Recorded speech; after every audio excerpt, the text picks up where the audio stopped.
Your LinkedIn account is suddenly restricted, and you cannot use some features or access your profile normally. LinkedIn may restrict accounts when its system detects activity that requires additional verification or may violate its platform policies. The one possible reason is unusual login or activity or account activity. LinkedIn may ask you to verify your identity.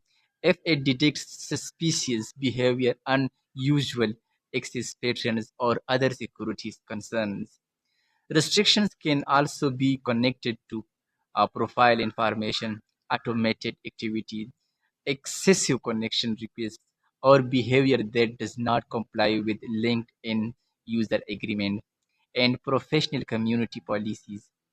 If your account is restricted, check the notification LinkedIn provides and follow the instructions in the official account recovery or verification process. Avoid cheating multiple replacement accounts while a restriction is being reviewed.